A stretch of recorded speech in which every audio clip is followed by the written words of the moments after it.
All right, folks, y'all see the title. We're just going to go ahead and roll this out. This is not a new study for me, but I just felt compelled to do this one here. So without me putting in all my 2 cents, because I've done that before on my original YouTube channel, and boy, you can always tell the jilted versus the ones that just don't know and are working off of emotion and not facts. And though I'm, I'm not afraid of anybody. Sometimes the juice just ain't worth the squeeze when you're attempting to debate or argue with freaking idiots. So anyway, let's go ahead and get this going, and we'll just let's just go. The exoneration of Milosevic. The ICTY surprise ruling wasn't a surprise. That's just the title of this piece. The International Criminal Tribunal for the former Yugoslavia in The Hague has determined that the late Serbian president Slobodan Milosevic was not responsible for war crimes committed during the 1992-95 Bosnian War. In a stunning ruling, the trial chamber that convicted former Bosnian Serb President Radovan Karadzic of war crimes and sentencing him to 40 years in prison unanimously concluded that Slobodan Milosevic was not part of a joint criminal enterprise to victimize Muslims and Croats during the Bosnian War.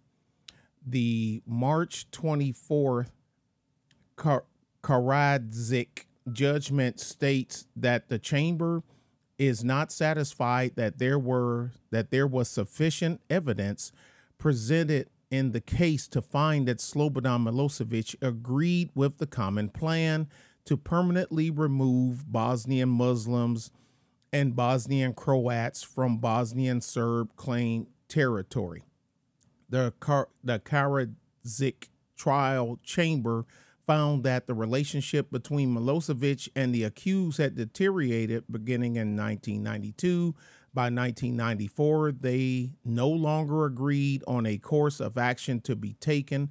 Furthermore, beginning as early as March 1992, there was apparent discord between the accused and Milosevic in meetings with international representatives, during which Milosevic and other Serbian leaders openly criticized Bosnian Serb leaders of committing crimes against humanity and ethnic cleansing and the war for their own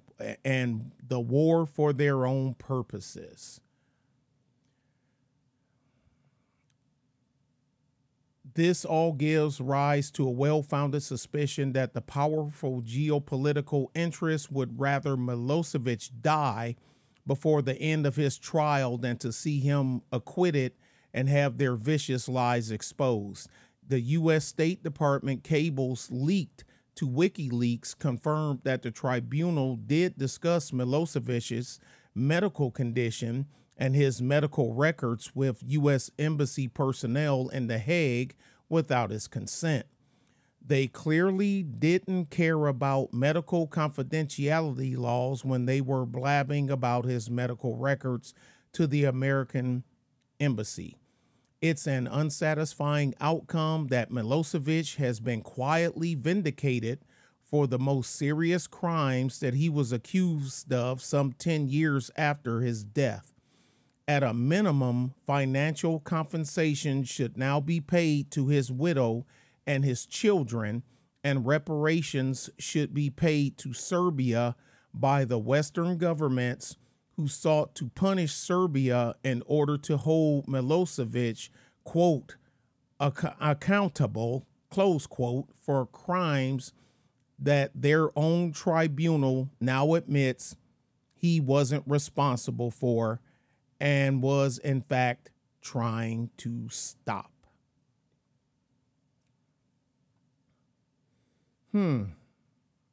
Tell me what you think. Tell me what you think. Rate, comment, share, subscribe.